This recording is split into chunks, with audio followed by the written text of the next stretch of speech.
اعوذ باللہ من الشیطان الرجیم، بسم اللہ الرحمن الرحیم۔ السلام علیکم، آپ دیکھ رہے ہیں میرا یوٹیوب چینل اور میں آپ کے سامنے زیغام عباس آج امام علی نقی علیہ السلام کی زندگی کے مختلف واقعات اور مختلف پہلو پہ تھوڑی سی گفتگو کرنا چاہوں گا۔ امید ہے کہ آپ غور سے سماعت فرمائیں گے اور ہمارے چینل کو ضرور سبسکرائب کریں گے تاکہ آپ کو مؤثر معلومات ملتی رہیں۔ امام علی نقی علیہ السلام 214 ہجری 5 رجب المرجب کو مدینہ کے قریب ایک مقام سریہ یا سریہ میں پیدا ہوئے۔ آپ کے والد ماجد امام محمد تقی علیہ السلام ہیں کہ جنہوں نے اپنے بچپن ہی میں اپنے ہی دشمنوں پہ اپنی علمی دھاک اور رعب اور دبدبہ اس طرح جما دیا کہ دشمن نہ صرف آپ کی تعریف کرنے پہ اتر آیا بلکہ دشمن نے ہی آپ کو اپنی بیٹی کا رشتہ بھی دیا، اپنی بیٹی سے آپ کی شادی بھی کرائی اور آپ کو ولی عہد کا عہدہ بھی سونپنے کی پیشکش کی۔ امام علی نقی علیہ السلام امام محمد تقی علیہ السلام کے فرزند ارجمند اور 10ویں لال ولایت ہیں۔ آپ کی والدہ ماجدہ کا نام جناب سمانہ مغربیہ ہے۔ جناب سمانہ مغربیہ نہ فقط غیر سادات ہیں بلکہ غیر عرب بھی ہیں۔ جناب سمانہ مغربیہ کی عظمت طہارت اور پاکیزگی کے لیے اتنا ہی کافی ہے کہ آپ جناب امام علی نقی علیہ السلام کی والدہ ماجدہ ہیں۔ تو دوستو، جناب سمانہ مغربیہ کے بارے میں مشہور ہے کہ آپ صوم الدہر تھیں، یعنی آپ پورے سال کے روزے رکھتی تھیں۔ صوم الدہر کون ہوتا ہے؟ صوم الدہر جو سال کے سارے روزے رکھے سوائے ان مخصوص ایام کے جن میں روزہ رکھنے سے منع فرمایا گیا ہے۔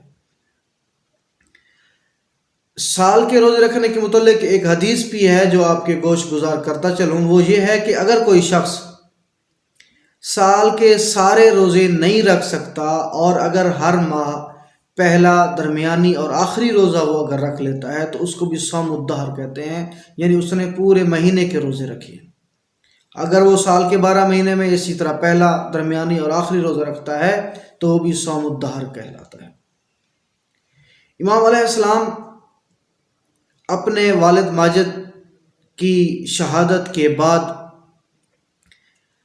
آپ کے وقت کے جو بادشاہ تھے، جو حاکم تھے، ان میں مامون تھا، مامون، معتصم، اس کے علاوہ واسق، معتز اور متوکل جو سب سے زیادہ جس کو عباسیوں کا یزید کہا جاتا ہے، یہی وہ ملعون ہے جس نے امام حسین علیہ السلام کے روضہ اقدس کو مسمار کیا اور آپ کی قبر مطہر کی نہ صرف توہین کی بلکہ اس کو آباد کیا، یعنی اس پہ زراعت کرائی اس ملعون نے، متوکل نے۔ تو امام علیہ السلام اپنی زندگی کے مختلف واقعات آپ کی زندگی کے آپ کے سامنے پیش کرتے ہیں، جن میں ابو ہاشم آپ کے نہایت ہی وفادار صحابی ہیں۔ ابو ہاشم روایت کرتے ہیں کہ میں نے ایک دفعہ امام علیہ السلام سے اپنی غربت کے بارے میں شکایت کی کہ مولا غربت کافی ہو گئی ہے، غریب ہو گیا ہوں اور معاشی تنگی ہو گئی ہے۔ امام علیہ السلام نے ایسے ہی ریت پر ہاتھ مارا اور ایک مٹھی ریت کی اٹھا کے ابو ہاشم کی طرف بڑھائی اور کہا کہ جاؤ اس سے اپنا گزر بسر کرو۔ ابو ہاشم کہتا ہے کہ میں نے، کیونکہ امام علیہ السلام پہ پورا ایمان تھا اور ایقان تھا، تو حیرت تو مجھے ہوئی، میں نے وہ اس ریت کی مٹھی کی طرف ہاتھ بڑھایا اور جب مولا نے کھولی تو وہ سونے میں تبدیل ہو چکی تھی۔ اسی طرح ابو ہاشم یہ روایت کرتے ہیں کہ ایک دفعہ امام علیہ السلام نے ہندی میں گفتگو کرنا شروع کی تو میں نے کہا مولا میں تو ہندی نہیں جانتا۔ تو امام علیہ السلام نے ایک کنکر اٹھایا جس پہ اپنا لعاب دہن لگایا اور وہ لعاب دہن لگا کے مجھے دیا اور کہا کہ اس کو اپنے منہ میں رکھو۔ میں نے اپنے منہ میں رکھا تو میں 7 زبانوں کا حافظ ہو گیا اور میں نے 7 زبانوں میں گفتگو کرنا شروع کر دی۔ اسی طرح امام علیہ السلام نے ایک ترکی کے کچھ فوجی گزر رہے تھے، تو امام علیہ السلام نے ان ترکوں کے افواج میں سے ایک فوجی کے ساتھ ترکی زبان میں گفتگو کرنا شروع کی، تو وہ مولا کے قدموں پہ گر پڑا اور کہنے لگا کہ مولا، جس نام سے آپ نے مجھے پکارا ہے، اس نام سے یا تو میرا باپ مجھے جانتا ہے یا میرا اللہ مجھے جانتا ہے، اور کسی شخص کو میرا یہ نام یاد تک نہیں۔ ایک دفعہ متوکل عباسی نے اس کو زہر ملی اور بیمار ہو گیا، تو اس نے نظر مانی، منت مانی کہ اگر میں تندرست ہو گیا تو میں اللہ کی راہ میں مال کثیر خرچ کروں گا، اور وہ تندرست ہو گیا۔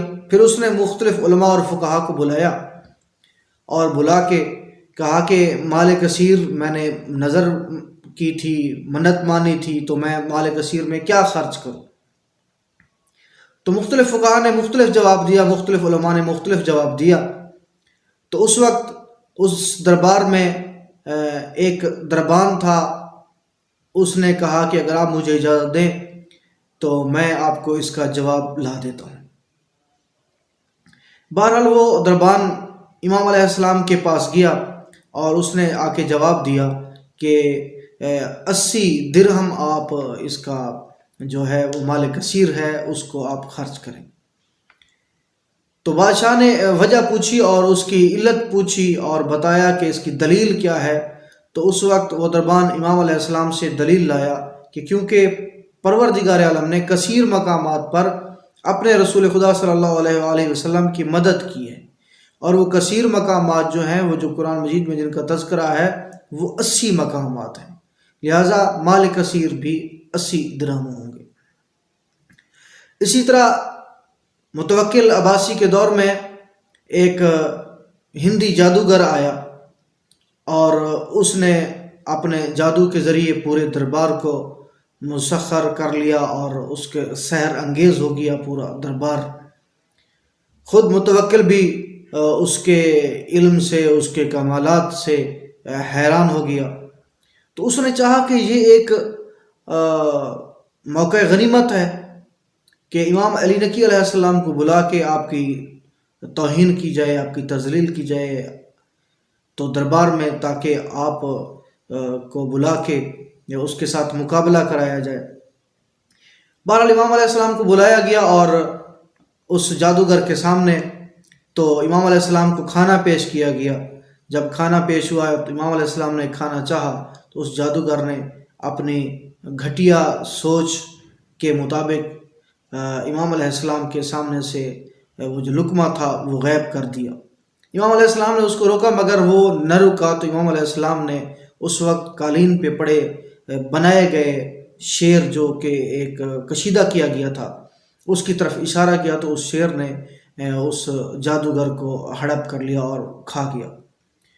متوکل بے ہوش ہو گیا۔ امام علیہ السلام نے متوکل کو ہوش میں لایا اور پھر متوکل نے کہا کہ مولا مہربانی فرمایا دیجئے، اس جادوگر کو واپس کر دیجئے، شیر سے کہیں۔ تو امام علیہ السلام نے فرمایا کہ اگر حضرت موسیٰ علیہ السلام کا عصا ان جادوگروں کی وہ جو رسیاں تھیں، وہ جو چھوٹے چھوٹے سانپ تھے، اگر وہ واپس کر دیتا تو آج علی نقی علیہ السلام، جناب محمد صلی اللہ علیہ وآلہ وسلم کے بیٹے علی نقی علیہ السلام کا یہ شیر بھی اس جادوگر کو واپس کر دیتا۔ اسی روم کے بادشاہ نے خلیفہ وقت کو خط لکھا اور کہا کہ انجیل میں لکھا ہے کہ قرآن مجید کی ایک ایسی سورہ ہے جو 7 حروف سے خالی ہے۔ ان حروف میں سا، جیم، خا، شین، زا، فا اور زا ہے، یہ توئے زوئے جسے ہم بولتے ہیں۔ تو یہ 7 حروف ہیں، ان حروف سے خالی ہے، اور جو شخص اس سورہ کو پڑھے گا اس پہ جنت واجب ہو جائے گی اور وہ جہنم میں نہیں جائے گا۔ تو بتائیں وہ سورہ کون سی ہے؟ خلیفہ وقت نے مختلف علماء کو بلایا اور ان سے پوچھا، تو کسی نے کوئی صورت بتائی تو کسی نے کوئی صورت بتائی۔ کسی ایک صورت پہ ان کا اتفاق نہ ہوا اور نہ ہی کسی سورہ کے متعلق ان کے پاس کوئی ٹھوس دلیل تھی۔ تو اس وقت جب بھی ایسا ہوا ہے، یہ تمام جو خلیفہ وقت تھے، جس وقت بھی مشکل میں پڑھتے تھے تو آل محمد کے دروازے پہ جھکتے تھے، کیونکہ وہ وہی باب العلم ہے اور وہی مدینۃ العلم ہے۔ تو امام علیہ السلام کو بلایا گیا اور پوچھا گیا کہ مولا آپ ہی بتائیں کہ وہ کون سا سورہ ہے۔ تو امام علیہ السلام نے فرمایا کہ یہ سامنے سی بات ہے، سورہ حمد ہے، کیونکہ یہ 7 جو حروف ہیں ان میں سے جو سا ہے اس سے مراد صبور ہے یعنی ہلاکت ہے، جیم سے مراد جہیم ہے یعنی جہنم ہے، فا سے فرقت ہے، زا سے زقوم ہے، اور خا سے خیب و خسران ہے، اور شین سے شقاوت ہے۔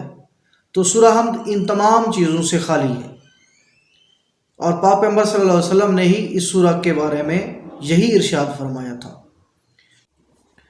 تو یہ امام علیہ السلام کے علمی اور روحانی کمالات تھے جن کا تذکرہ ہم نے آپ کے سامنے کیا ہے۔ امید ہے کہ آپ ان سے محظوظ ہوئے ہوں گے، تو آپ انشاءاللہ ہمارا چینل ضرور سبسکرائب کریں گے۔ اللہ آپ کا حامی و ناصر۔ السلام علیکم ورحمۃ اللہ وبرکاتہ۔